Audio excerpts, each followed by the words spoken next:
good evening, everyone. Let's get started with the Redevelopment Commission meeting, September 19th of 2022. The first item on the agenda is roll call. Commissioners? Deb Hutton here. Deborah Meyerson here. Sarah Bowerly-Dansman here. Martha Street here. Randy Cassidy here. And Cindy Canarney here. Staff present, please. John Zodi from the Hand Department. Christina Finley from the Hand Department. Alex Crowley, Economic Sustainable Development. Larry Allen, Legal.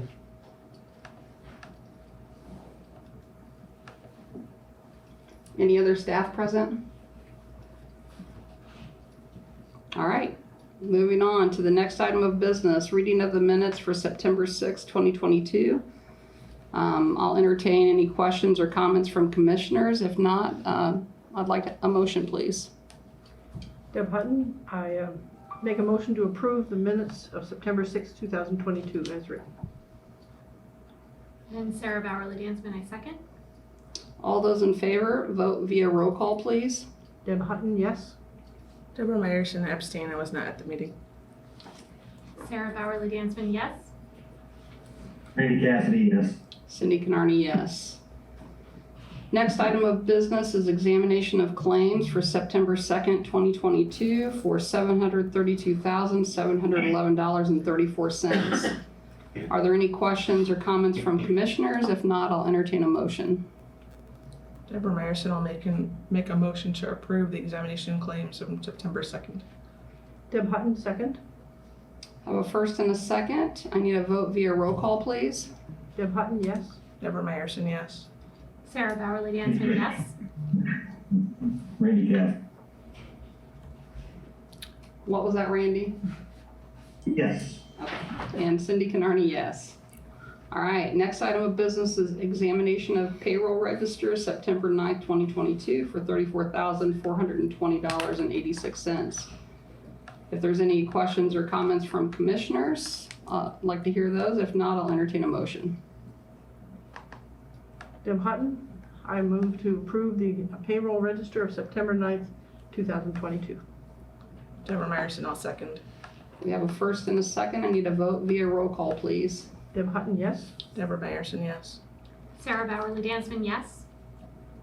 Randy Cassidy, yes. And Cindy Canarney, yes. Next item of business is report of officers and committees. Is there a director's report? There is, Madam President. Thank you, Commissioners. Couple of quick things prior to the one report item noted on the item A there. We're still working on our guidelines, so hopefully we'll have that for you to review for consideration in October. These are our rehab programs for our affordable housing programs. You'll hear lots of updates about Hopewell tonight. And just want to remind the commissioners that we are needing to do a photo tonight for the Boards and Commissions celebratory event on September 30th. You should have received an email about that, along with our budget presentation from August. So if we could hang after the meeting. Commissioner Cassidy, if you're able to sort of be on Zoom, I don't know how we'll do a photo, but we'll do our best. But we do need to get a photo of the commission after the meeting, if you would, please. The one agenda item that was noted for my report is we need to determine who our members from the RDC will be for the Community Development Block Grant Citizens Advisory Committee. Last year, as you may know, Commissioners Hutton and Meyerson served in that capacity, and we are ramping that up for the 2023 funding round of CDBG this year. So we'd like to have two representatives of the RDC, one serving in the physical improvements side for that portion of our CDBG funds, and the other side is social services. So Commissioner Hutton served on physical improvements last year. Commissioner Meyerson was on social services. So if it's okay with the commission, we'd like to maybe do that tonight. We won't need commission members until late November is when we'd like to have the body together for work in December and January. So happy to talk any more or answer questions if you have them about the process. Do you want us to volunteer now? Sure. I'd be happy to do that physical improvements one again. Okay. All right. I'm happy to serve again as well. I appreciate the opportunity to do that, but yeah, anyway, Okay. If there's others who want to do it, we can discuss. Okay. I'll leave it up to you, Madam President, how you want to. No, I think I'm satisfied with the volunteers, and I think you both did an outstanding job last time. Unless someone else objects, I'm fine with those volunteers. All right. Thank you. Great. Well, I'll put you down, and you'll get information from us here coming up in the next month or so. Thank you both for volunteering to do that. And that concludes my report. All right. Thank you. Thank you. Is there a legal report? Just briefly, I just want to give you an update on the purchase agreement and the due diligence of the CFC Showers building at 320 West 8th Street. We did agree to an extension of time to the due diligence period, and the reason for that was the time it was going to take to get the CALIA certified analysis of the building was going to carry over significantly, so we obtained a 60-day extension to that due diligence period that I wanted to make you all aware of. So really the only two things that are left for us in due diligence and analysis, which we hope to compile and also share with you in an executive session, will be that CALIA report, but also the environmental report. So that's what we're waiting on, and you should have an update fairly soon. So the revised deadline is now what? It's in November. Let me pull it up here.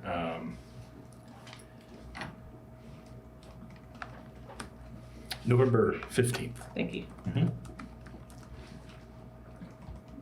And when should we be getting information about the executive session? It would be ahead of that. Likely it'll be ahead of the next meeting. So Christina typically will reach out to you and scheduling to make sure that you're available. We try to do those the half hour before the meeting, just so that it's at least kind of compact in the schedule. If there is a problem with that, just let us know. We'll try to work around you as best we can. Anything else? No, I'm happy to answer any other questions you may have. All right. Thank you. Is there a treasurer's report?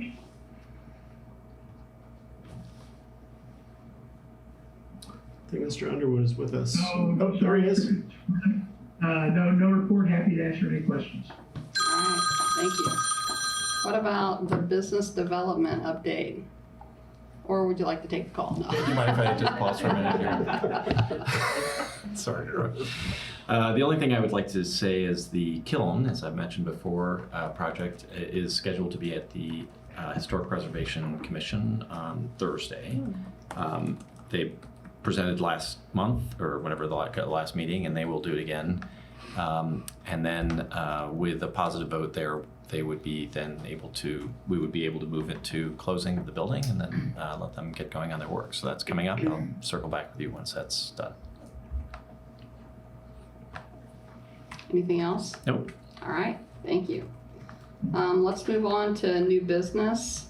The first item is officer election for vice president.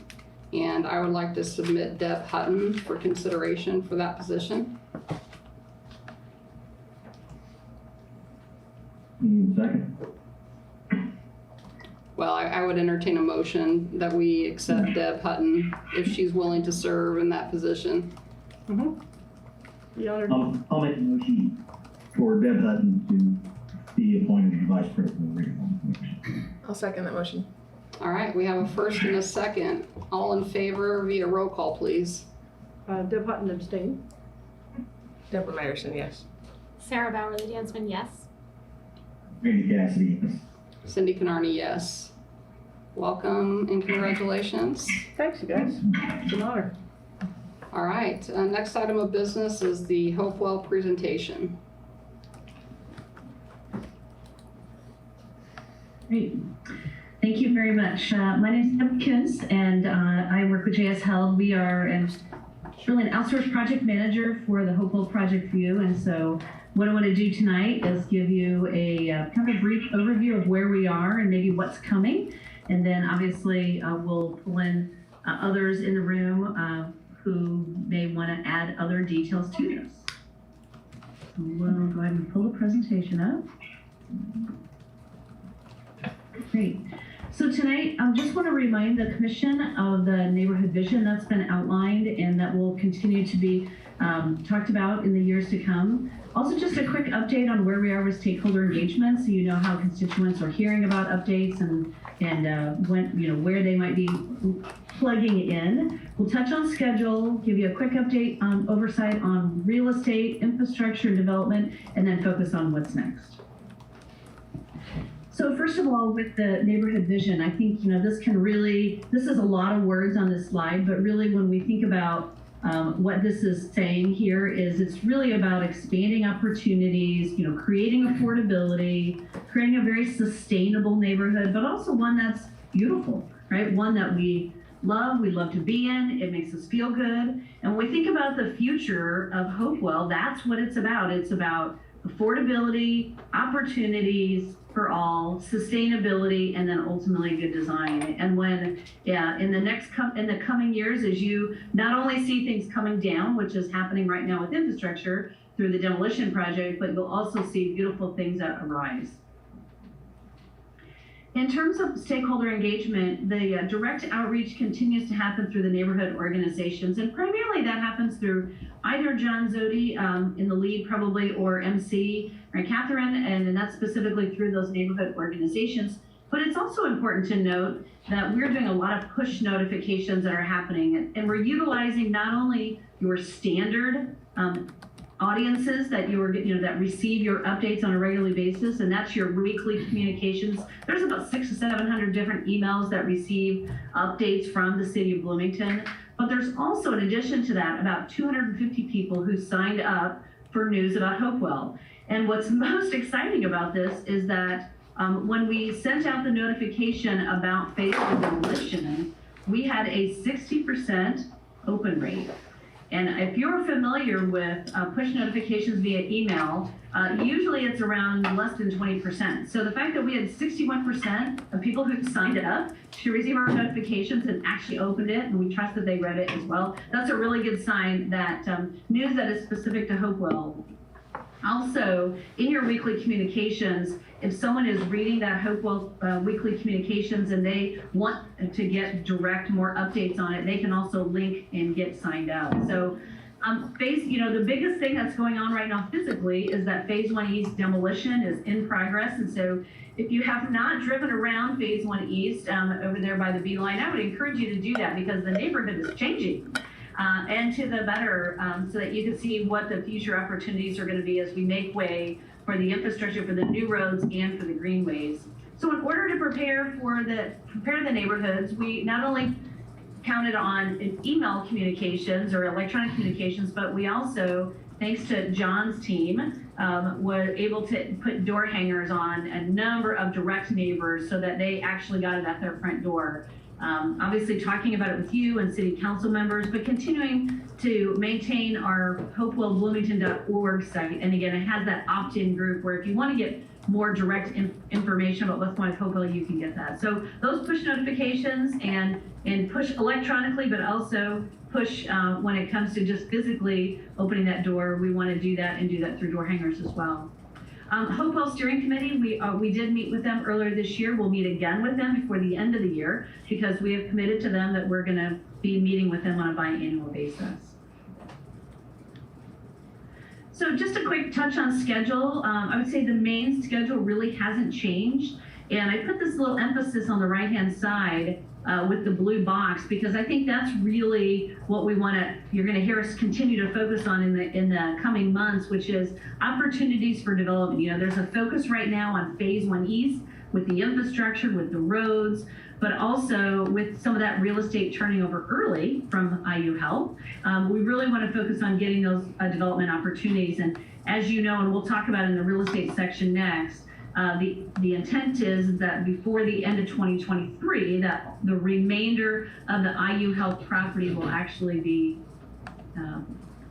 transferred. So let me move my screen here so everybody can see it. But just as a reminder, and I'm kind of pointing over here to the right, that parcels B, C, and D. Those were transferred this summer from IU House, so those are now in the possession of the city of Bloomington. And then this parcel A, which is where the main demolition of the Legacy Hospital is happening. And again, if you haven't driven by there, IU Health is in the process of demolishing the area A. They keep in mind, I'm going to remind everyone, the garage will remain and the core building will remain. So those two structures will not be demolished. In fact, very soon, probably within the next 4 to 8 weeks, they'll actually be separating the old hospital from the core building. And then at area B, if you drive around that area, you will see many of the demolitions that's happening in preparation for the Phase 1 East area, the infrastructure, and for the greenways there.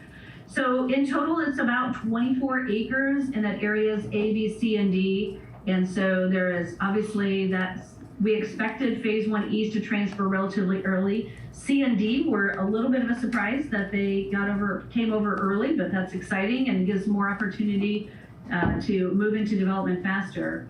There's also some public conversations that are getting ready to start up through the council process and planning process, which is an overlay district, about how do you take the UDO that is in place in the city of Bloomington, and does everything apply in this Hopewell area, or something's going to be different based on what's happening in that area? So be on the lookout for that, and we'll hear about that here at the end of the conversation. But that'll be an important conversation about what happens if a potential overlay district is added at Hopewell.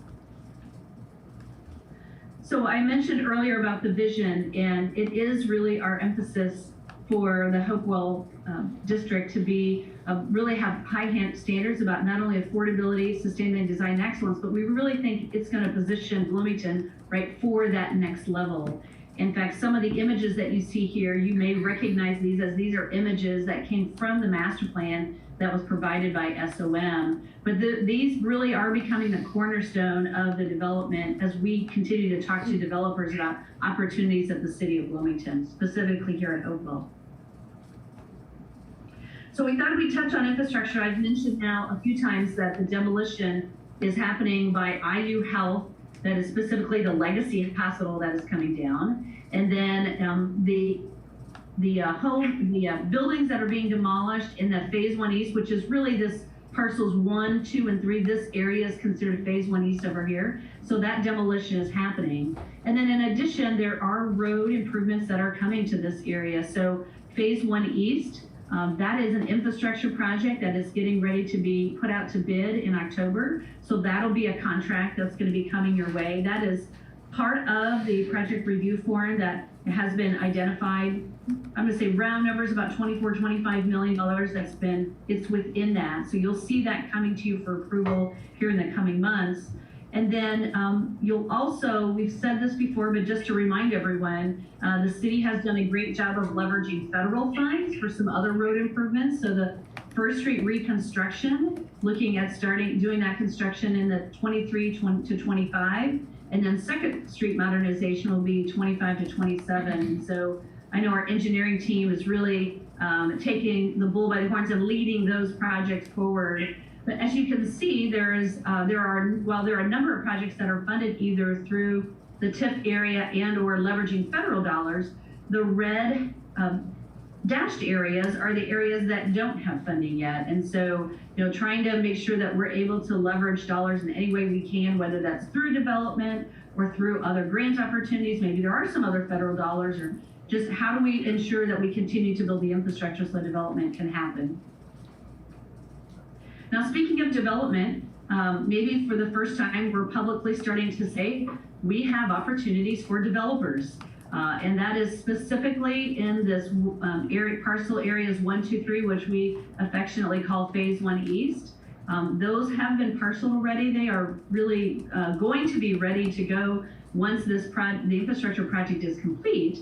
But maybe most importantly, it's really time to talk to developers about getting their ideas on design started so that there could be opportunities for putting out RFIs, to also have discussions and negotiations about how could we bring affordability, sustainability, and good design to this area to create a very walkable, wonderful neighborhood for the city of Bloomington.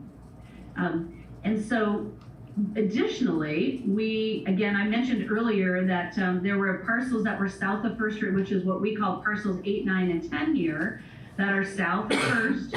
And those we didn't expect to get this early, but we have them. And so how do we create opportunities for development to happen at these parcels as well? So everything that's in the orange are really opportunities that we're ready to talk to developers about, so we can figure out what's going to be who can meet the affordability goals, the sustainability, as well as the design, but still bring all of the units that you're looking for to create a really nice, tight neighborhood that is walkable, right? That is near our downtown, and it's just going to be an excellent place to be. So I should mention also that in this Phase 1 East area, primarily this area in the master plan was targeted for multifamily. So we call it multifamily mixed use because there is a little bit of retail that we're hoping to get on the first floor. And then parcels 8, 9, and 10, if you look at the master plan here, it's really primarily a focus on single family and townhomes, but there is potential, there's some discussion about reuse, but also multifamily going on in that area. So developers, they just don't show up at our doorstep, do they? We need to do our outreach, and so we're tracking about 60 different potential developers locally and nationally, and connecting with them, one, to make sure that they know what's available, and that we are ready to chat with them. We're also leveraging our development partners to create that awareness. So I know John and others have reached out through the South Central Builders Association. We'll continue to do so. Also, the Bloomington Economic Development Corporation has offered to help get our message out through our commercial real estate brokers, Chamber of Commerce, and others who locally can get that message out. But really, and you, right? I mean, these are opportunities. If you have developers or no developers that are looking at creating either single family or multifamily in this area, we want to talk to them. It's time to initiate those conversations. And so talking to developers and issuing those requests for information, those are the kinds of activities that we're actively working on right now. So what else are we doing to prepare for that development? Well, we have 2 items that we are going to ask you to consider tonight as we consider moving that forward. One is a financial performance tool, and I'll talk about that in a second, as well as marketing the development. If you drive by there, you wouldn't know that it's Hopewell unless you looked at a map. And so there are opportunities, we think, to create some of that marketing so that as people are driving by, they not only are seeing the demolition going on, they can see what's coming, which is the future of Hopewell. We know at some point sustainability consulting will be a service that's probably needed. There's always due diligence when it comes to these things. Appraisals is active so that we know what are the current appraisals for all the property that's been transferred, as well as continuing to look at the engineering future infrastructure, right? How do we engineer the future of that infrastructure and make sure that we're ready for development when development comes? Now, there's also plenty of questions, right? Plenty of questions yet. We don't have all of the answers yet, but key questions that we're continuing to talk about, and which may lead to future requests, but it also really future discussions about land sale versus lease. How do you incentivize development? What is the future of that? How do you really invest and ensure you have long-term value in what you're investing in? And all of those things come into play as development considerations for the future. We're gonna be coming to you for that. So again, we don't have all the answers, but we are continuing to talk with developers and walk through how do we identify those. So 2 things that we're going to ask for your approval of tonight. One is SB Friedman, and Lance Dorn is on the call tonight. But SB Friedman has actually done some previous financial work. So this is really building on the work. They worked on the master plan under SOM. Then we asked them to do some work last summer. And then this is the next level of that development, which is really to analyze the economic viability of proposed development projects, as well as what is that overall financial return of the city. So that is at a cost of $29,960. So we're going to ask you to approve that tonight. And the way to think about this is that when we get developer proposals in, how do you know? How do you compare them apples to apples, and how do you make sure that you understand the economic viability of them? That's really what this is a tool that the city of Bloomington it's going to be created by SB Friedman, but the intent is that you as the city can use it and use it going forward. Additionally then, we would like to ask approval for a $10,000 extended contract with Borshoff as a base, or as building on their Hopewell design, and you see the Hopewell branding that is done here, and it's shown here in the corner. But we know that there's some graphics that are needed to promote the signage.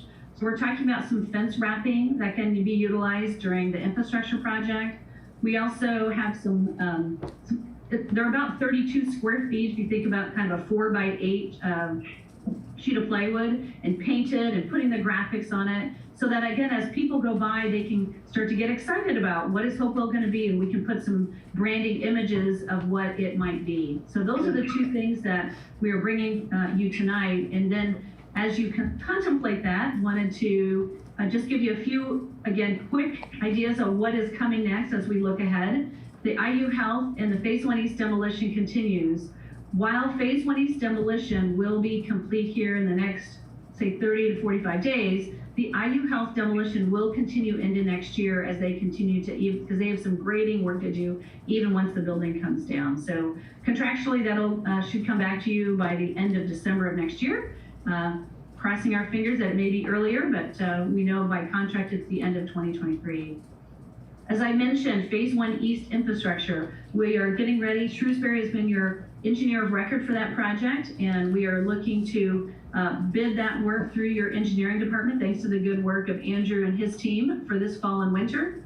I mentioned earlier that development discussions, we are discussing with many different developers. What ideas do they have? What good development could they bring to our community and help us achieve the affordability, the sustainability, and the design that we're looking for?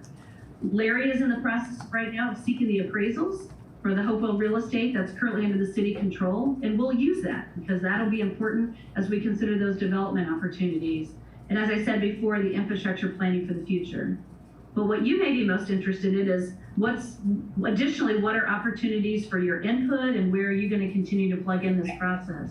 So one is, we know that as developer proposals are considered, we will definitely need a special advisor role for an RDC member to be part of those discussions. So that'll be something that John will be bringing to you at the right time so that that can be identified.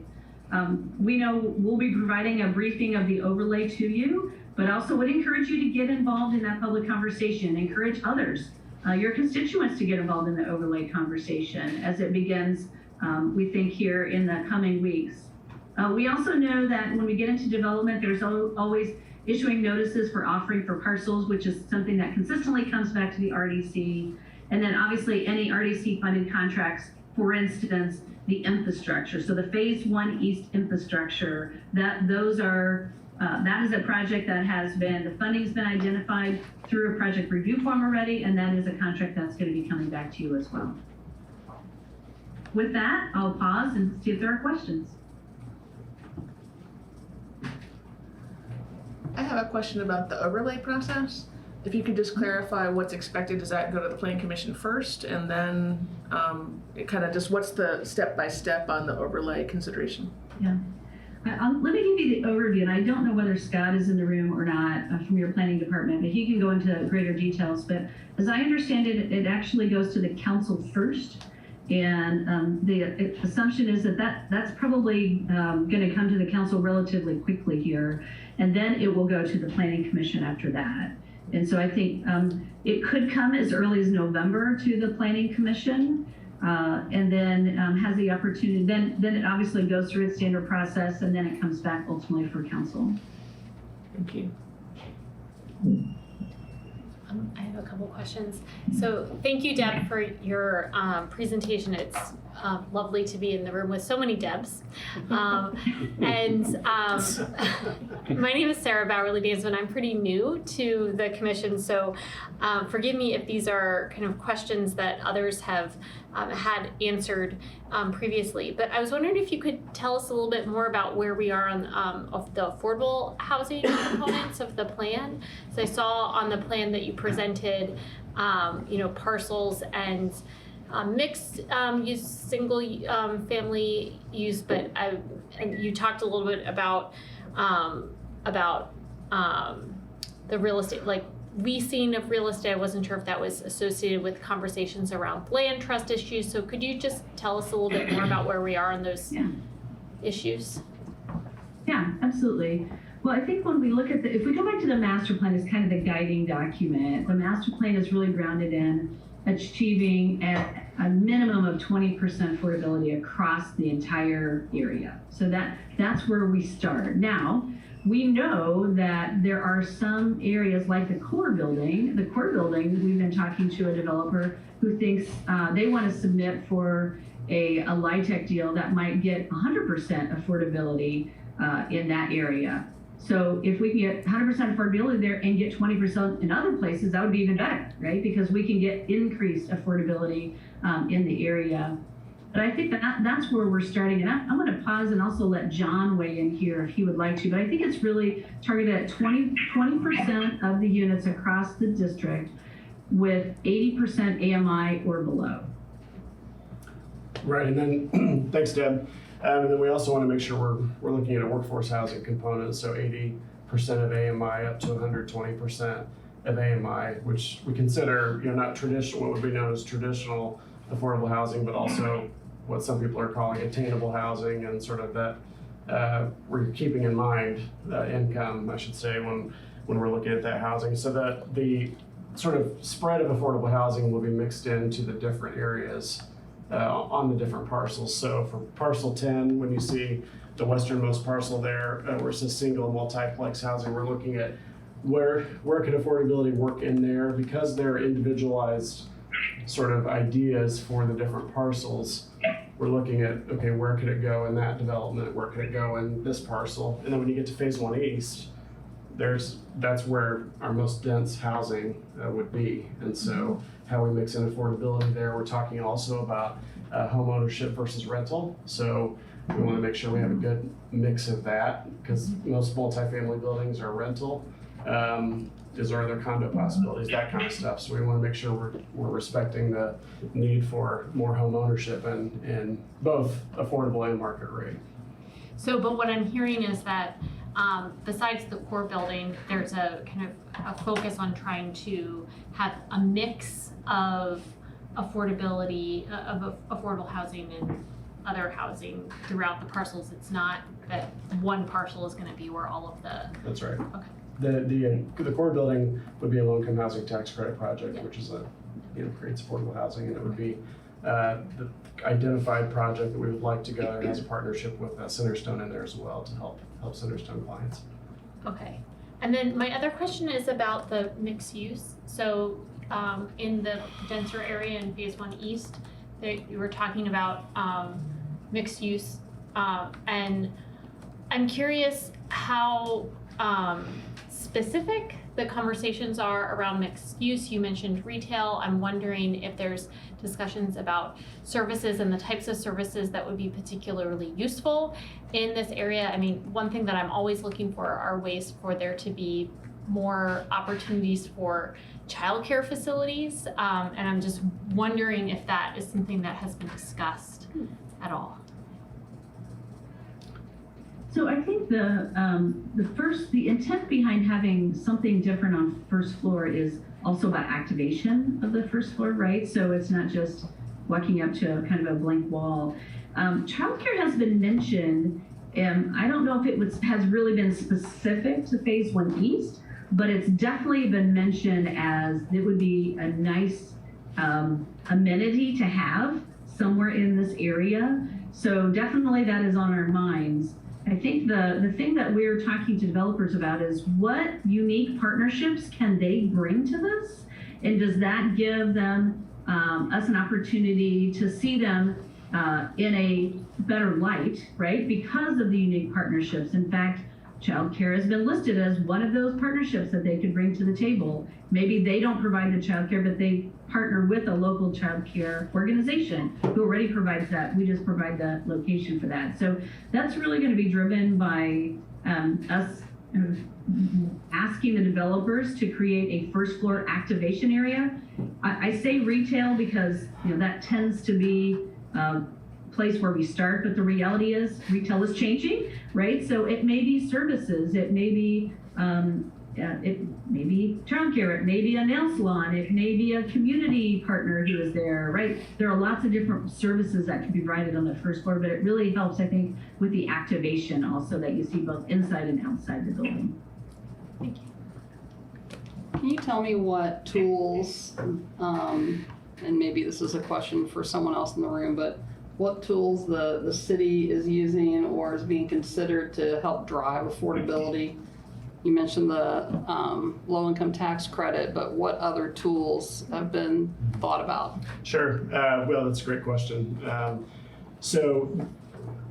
There's the land value is one of them. We've got to be mindful of what that cost is. It's a big asset. And we've got demolition, and whether it's land sale, land lease, and where we would do that. We've got the housing development fund that the city has, which we're looking at how that can grow as part of the budget next year and going forward. We have our federal dollars, like home dollars, that could go in that are for 80% and below. And then, of course, the Housing Development Fund, as well as our Unified Development Ordinance incentives, can go up to 120 AMI. So that captures an additional band of income that the federal subsidies won't. So anything HUD related is 80% and below. And but we have more flexible incentives locally that we can use. So pretty broad swath of incentives. Low-income housing tax credits are not that cannot happen that frequently and that close together most times. So if we get one in the core building, that's awesome, and we have a great candidate for that, as I've told you guys before. Maybe another one, but those wouldn't be all the affordable developments. Through a 9% LIHTC deal, there's 9% and 4% credits, and 4% might be a little more attainable in that respect. So quite a bit, but it's going to take a mix to drive that, given everything else we have going on over there. And tax abatement. Oh, tax abatements, yeah. Yeah. Yes, thank you, Mr. I would also note often what we've done and what we've seen in the past is that we'll put up our requirements, particularly in the notice of offering and the RFIs and things like that. And the developers are not shy about having a creative use of every tax credit they could possibly get. And so that's something that once we receive those, we kind of go through almost a cost benefit analysis of whether they're worth it, and we kind of evaluate those because there are still some things out there, whether it's particular opportunity zone credits or anything like that we should evaluate, and that we're very open to get that right mix of sustainability and affordability in this area, and also get something that's unique and fits into the neighborhood. So is the financial modeling tool that we're being asked to consider, is that going to be helpful in those projections, pro formas, considerations? That's what we believe in. One of the reasons for the update as well, as Deb can correct me, of course, because she's been in more of these conversations as well, is kind of putting these into the mix now that we have numbers, now that we have an idea of what we want for sustainability, what that might mean for the development, is allowing SB Friedman to put that into the mix of analysis and get us back harder and numbers that are more useful to us in evaluating those proposals. And to help us game out which mix it is, and also things that are not necessarily something that you can easily game, like what happens if you increase the density, right? What does that do? What happens if you are demanding a level of sustainability that's beyond maybe what's initially presented, and what are the economics associated with that? And then how do you need to sort of backfill that with incentives, for example? So it's a much more fluid. It's not a static analysis. It's a as you'll see, it's a fluid tool that allows us to play around with options as they're presented. Thank you. I have a question. I'm just wondering, it's kind of piggybacking a little bit on Cindy's question, but just about the question of leasing versus land sale. I know that the Summit Hill Community Development Corporation is just getting started with its community land trust, so it's kind of early nonetheless. I mean, their whole role is to take the land value and to create basically a shared equity option. So I'm just wondering at what stage they might be part of the conversation specifically about that question. We sort of keep the land trust at prospect. When we look at each of the parcels, we're always talking about the different ways we can use the land, and land trust is part of that conversation, whether we want to do this with, for instance, on phase 1 or on parcel 10, about to say phase 110, but on parcel 10, we're looking at, that's about 10 lots. Could we give 1 or 2 of those to the land trust? And so we're always kind of keeping that in the mix when we look at the development overall. So does that answer your question? Yeah, just wondering again in terms of different timelines and how they're moving, and just trying to take advantage of the opportunity that the CLT offers, even though it's still in a fairly early stage of development. So just trying to get a sense of what the conversations are sounding like right now. Yeah, and just as a side note on that, because it's timely, we are looking at opportunities there, obviously, for the lots, the Trinitas development lots. That's a big community land trust opportunity. And where else in town we can engage the land trust, because they are in the midst of getting ramped up. They've got a staffer hired now.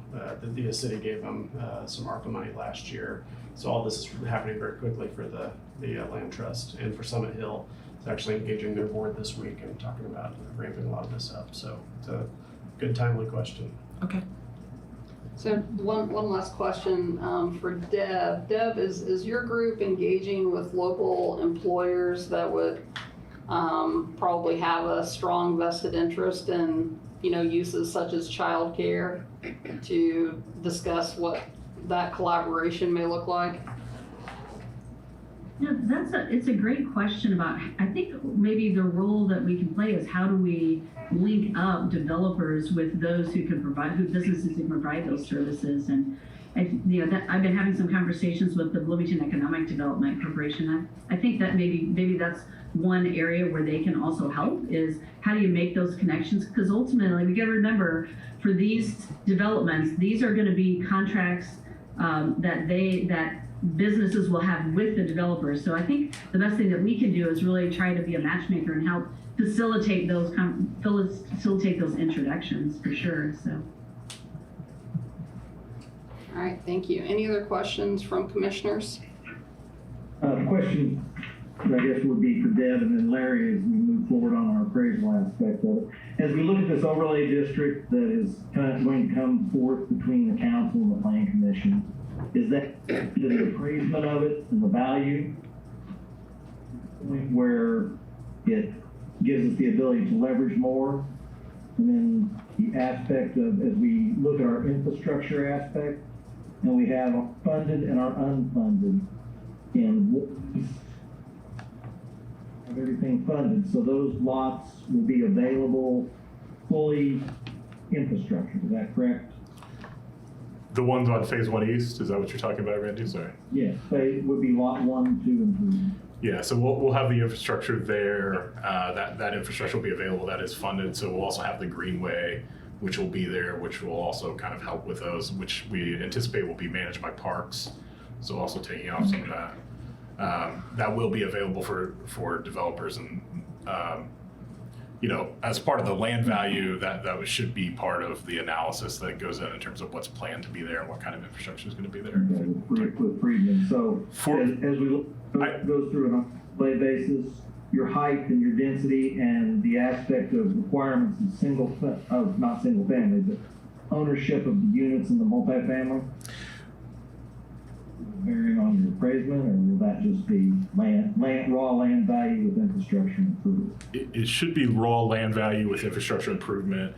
Likely, honestly, the overlay, just how long that process takes and the fact that there's a lot of variables there. We know basically, from the conversation that we had for the alley vacation, which is where this came up in terms of creating the overlay, it did give us, signals in what council was interested in and working with the RDC and developing there and making it walkable, making it kind of human scale and accessible. They were concerned about alleys. Obviously, they had us put in 2 additional alleys there to replace kind of the alleys that were vacated. And so those will be part of it, but we won't have an overlay in time to get that base value. So really, we're talking about base land value with the infrastructure improvements. We won't have time to evaluate the overlay. And as we put the RFP out, based on what the architectural renderings and the plan of that, the nature of what we've kind of planned out in our master plan, is that going to be our expectation, or are we going to allow the developers to have a little bit of artistic and poetic license with it from what the decide their desires are. You know, in that regard, and Deb, I'm sure you just. Deb will add to me, of course, because she's always great at this. But I think I would just know, one, I mean, that's something, again, we'll be discussing with you in executive session before anything like that would go out, just in terms of talking about those requirements and what that neighborhood would look like and those kind of specific requirements. And that's kind of what is a little bit exciting about this neighborhood in general. I know we've said that before, is that there are some areas that the city of Bloomington really is not able to do by UDO or by ordinance to require certain things that the RDC is when it's doing the development or the redevelopment in this case itself.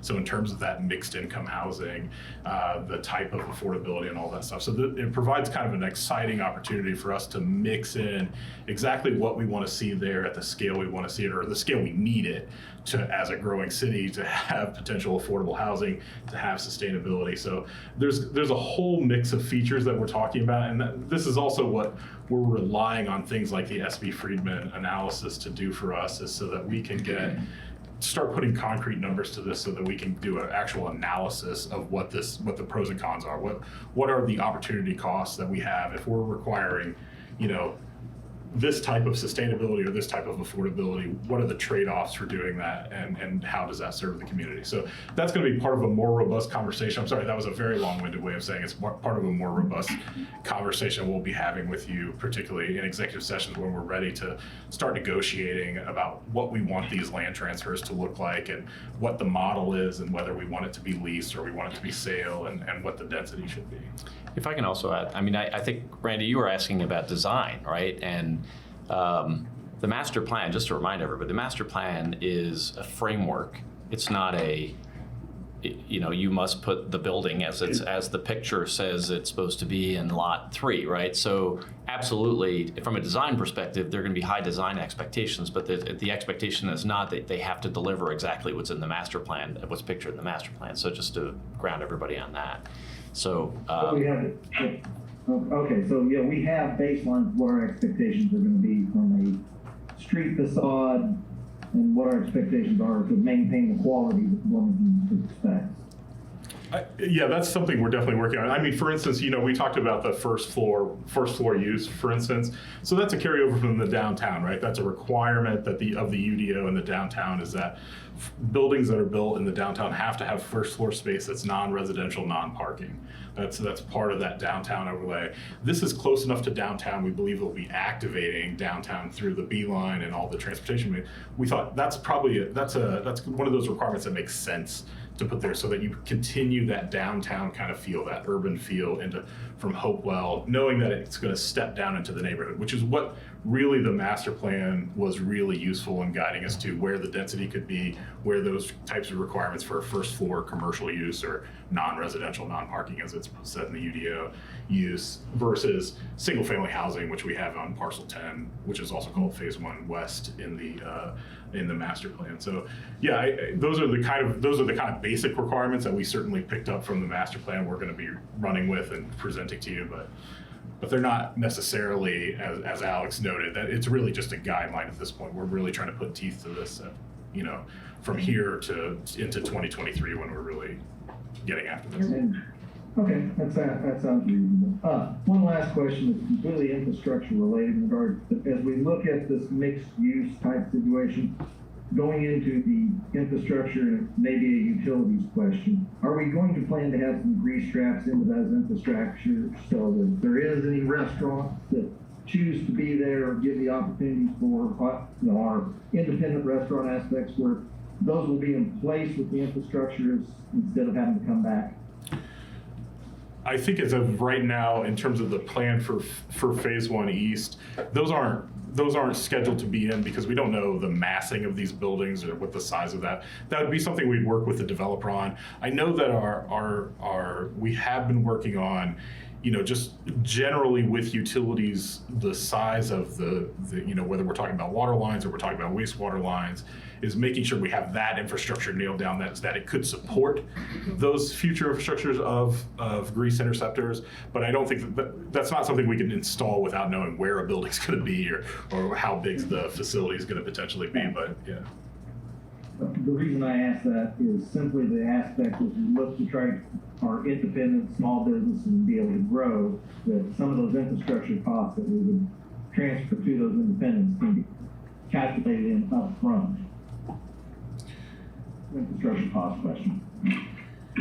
We'll get to it. Yeah, I mean, the nice thing is, Randy, that this is greenfield, right, in a lot of cases. In other words, they're building from scratch, and so you can build that in a lot more easily than retrofit it into, onto Kirkwood, for example, right? So I think it'll be less of an issue in a situation like this where, if a development puts it in as part of their construction, that'll make the space more marketable. They're probably motivated to do that. And to Larry's point, trying to figure out where that should be exactly in advance of even having proposals, I don't think makes a lot of sense at this point. No. Yeah. Just to ask, because questions sometimes come up in regards to, whether individual retention versus regional. Yeah. That's all. Thank you.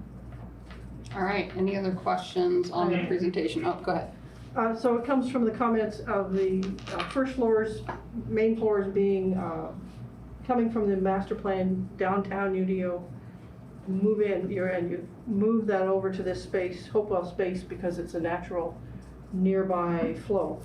And with requirement that all the buildings, new buildings in downtown have this first floor of retail, and we've had COVID, which screwed up a lot of small businesses. But even prior to COVID, I've come to dislike that requirement because I see just like a really old falling down town that's emptying, vacating, there are a lot of empty windows. I mean, a lot of them, and they're all the same size. If you go to 3rd near Rose Hill Cemetery in Adam, Yes. Three Amigos is right on the corner, and it's empty. And under the 4th Street garage, unless we use it for little things, empty. Or Homes to Suites, and they have restaurants. It's had a for lease sign from the moment it was built, 2 or 3 years ago. And I drive by it all the time. I mean, to me, it's now become I'm coming to the point of view that it's a negative to have a requirement that every single front on the street level be retail.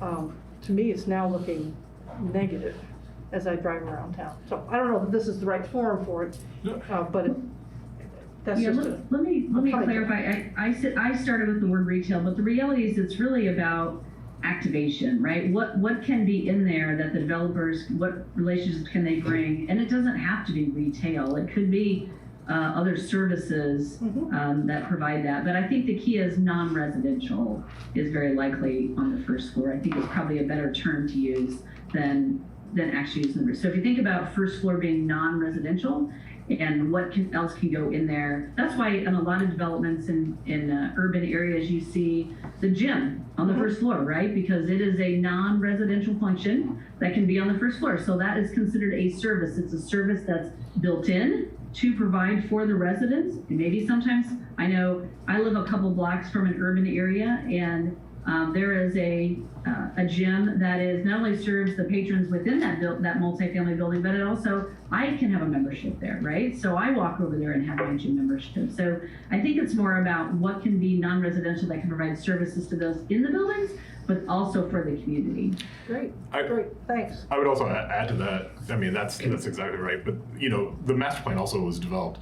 2019 is when we started working on that pre-pandemic kind of era. So that's kind of one aspect, and it's also why the conversation about the overlay will be important. And I think that's an important perspective to bring to it in terms of maybe what we do. And we've done this in other areas, which is even if you require the first floor, maybe you creatively have workforce housing on the first floor that can be easily converted into other types of space, whether it be childcare or some other type of space. And just as long as it's factored into that design of convertibility, for times changing and things like that. There are many ways of getting at that, but that's going to be a really important conversation to have with council with the overlay. So please participate in that conversation. Thanks.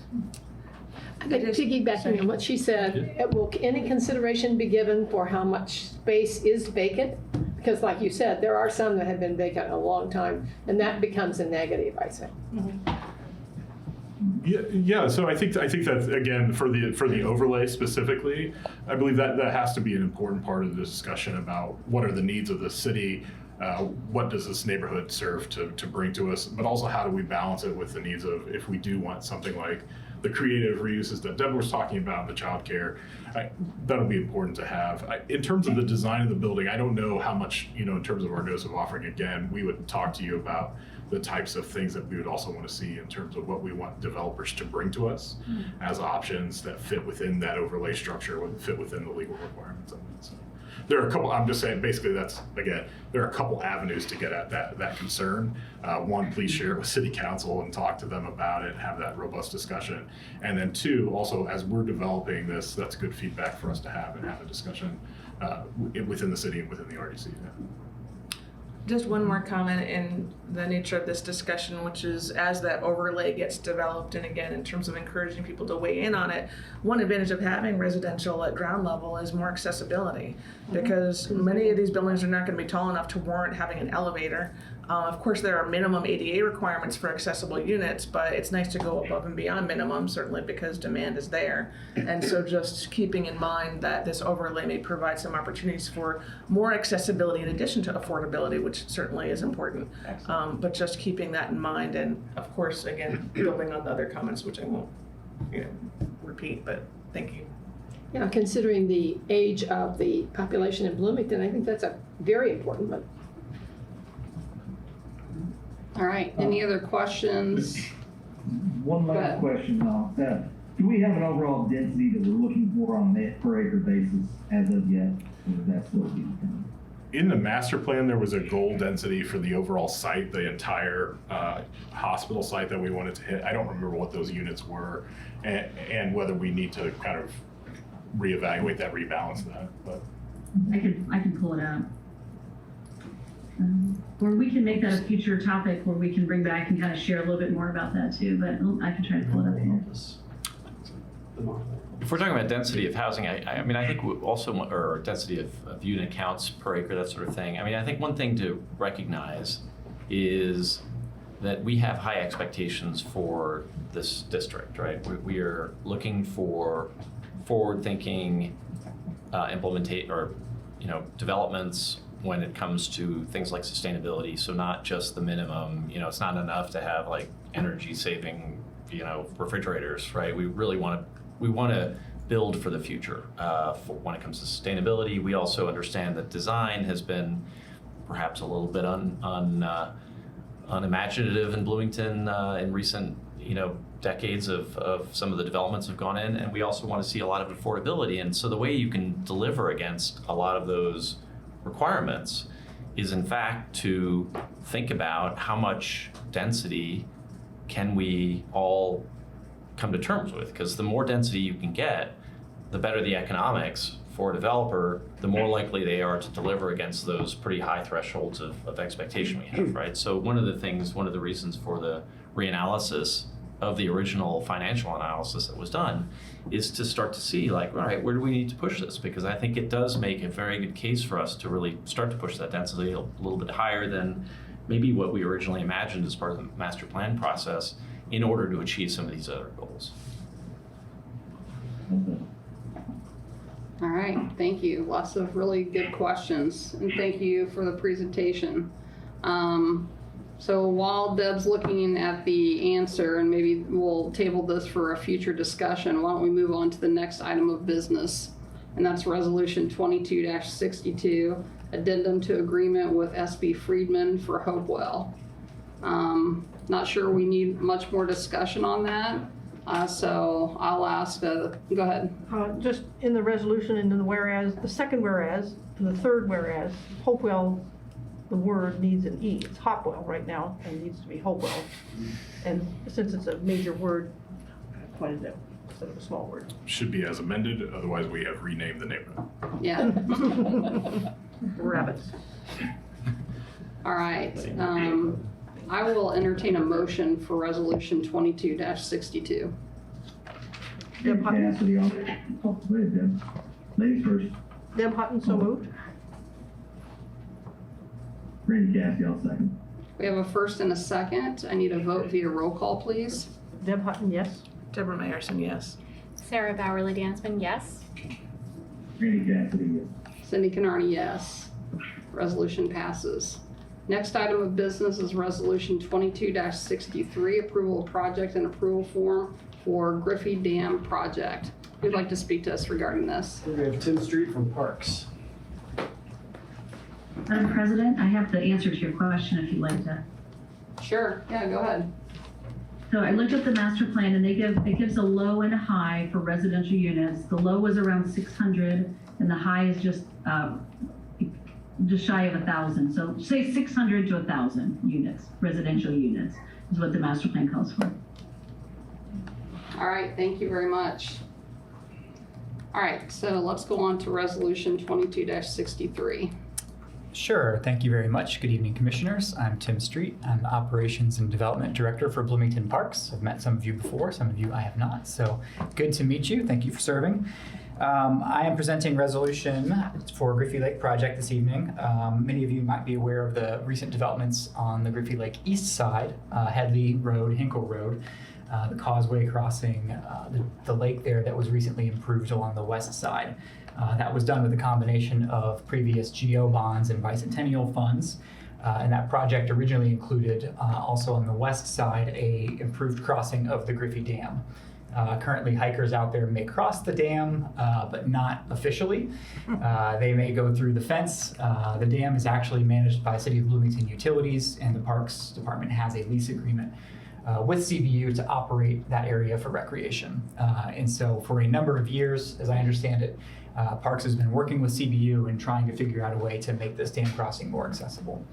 Unfortunately, when the project came up to bid in late last year, we were just hitting very expensive projects, construction costs, wood, everything like that.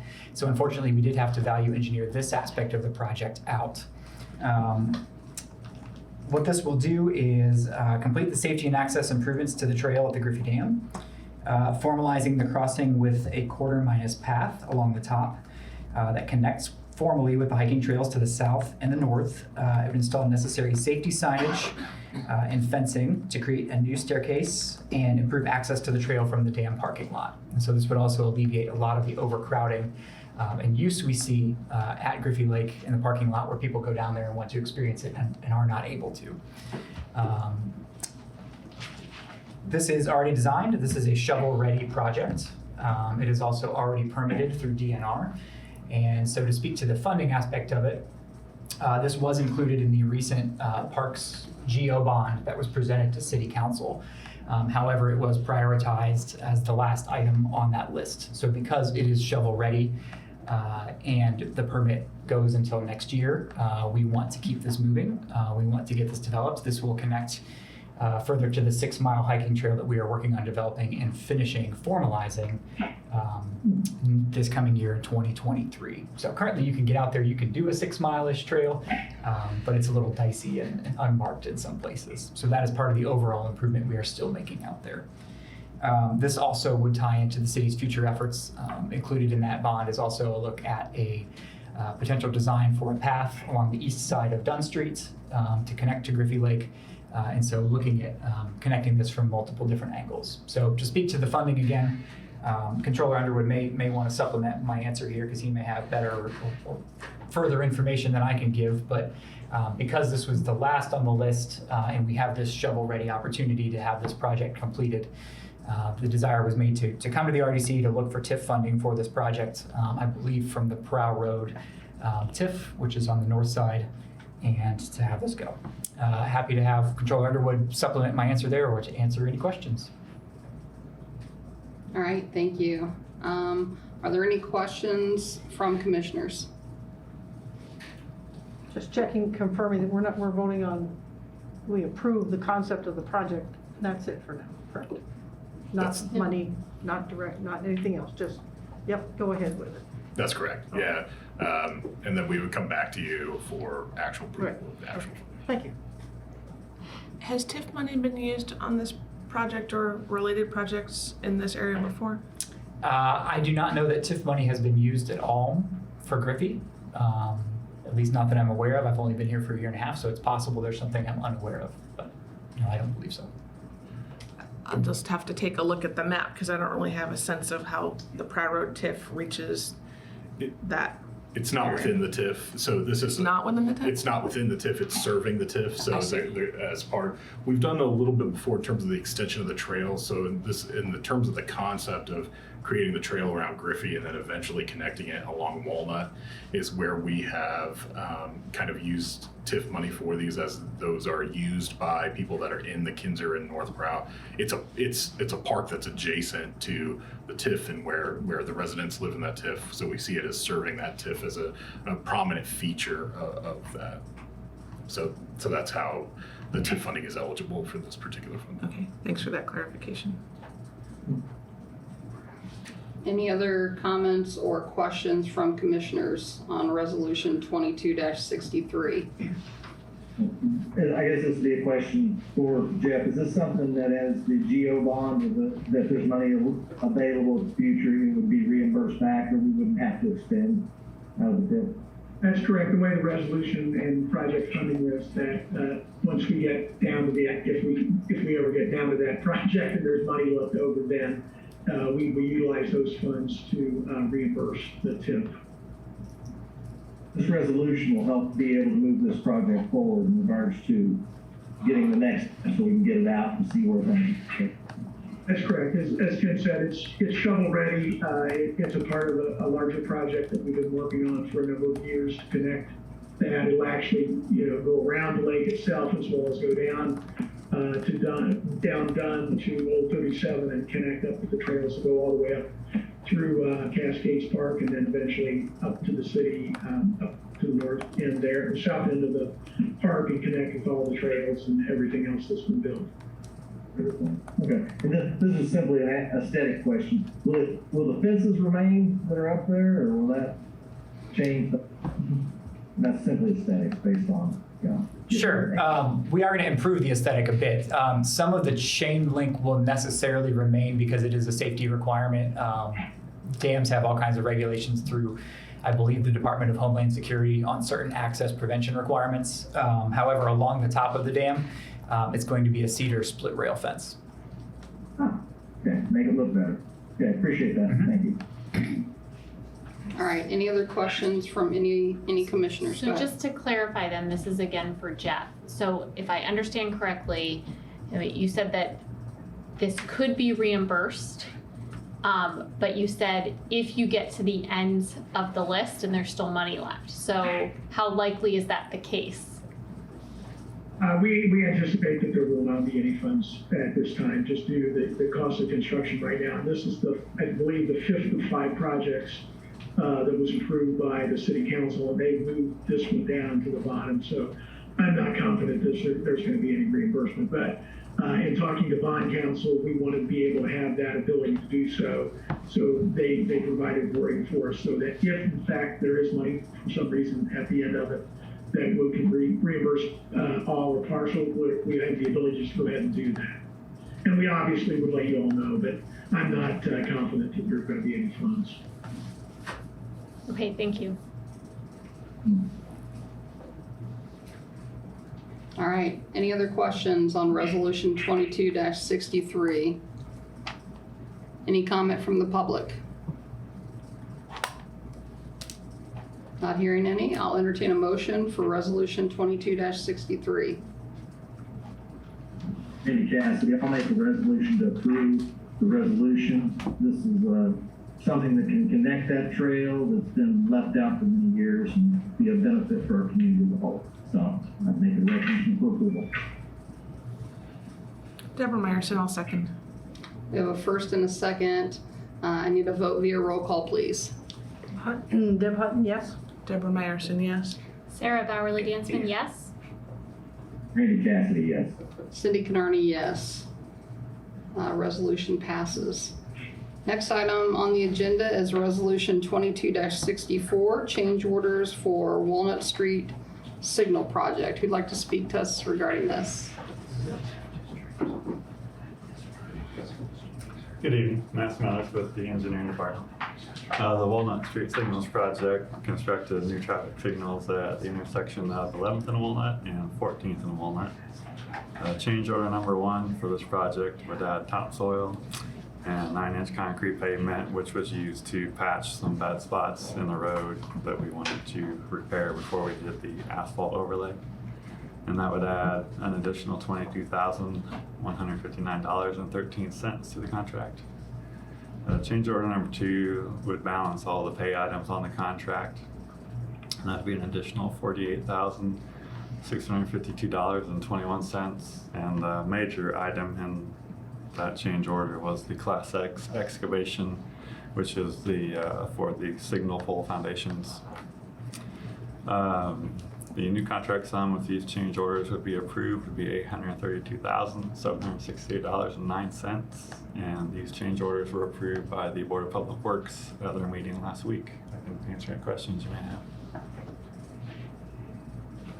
All right, any questions from commissioners?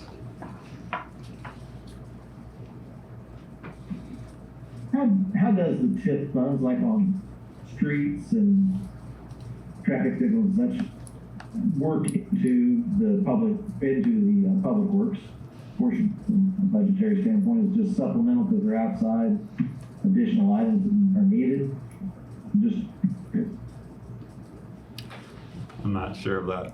Anyone else? I can jump in on that. Obviously, one of the things that Deb talked about earlier is, Randy, is we try to maximize the use of available funds across the city. TIF is one of those that we utilize. So we'll take a look at funding opportunities from federal, state, as well as other projects. The operations and maintenance of stoplights and street lights and everything, that's in the Public Works Department. You don't see any of those kinds of things coming through the TIF. This is all for capital, and typically it's a match of some kind. So it's allowing us to utilize funds that are available to us to get projects completed that are in or serving the TIF. So primarily you see requests coming through engineering, through the Parks Department, and through Public Works, but primarily Parks and engineering. Thank you. All right, any other questions from commissioners? Any questions or comments from the public? Not hearing any, I'll entertain a motion for Resolution 22-64. Deb Hutton, I so move to approve Resolution 2264 as written. And Sarah Bowerly Dansman, I'll second. I have a first and a second. I need a roll call vote, please. Deb Hutton, yes. Deborah Meyerson, yes. Sarah Bowerly Dansman, yes. Randy Cassidy, yes. Cindy Canarney, yes. Resolution passes. Next item of business is anything for business or general discussion tonight. All right, if not, I'll entertain a motion, we adjourn. So moved. Is there a second? Second, Deb Hutton. All right. Good night, everyone.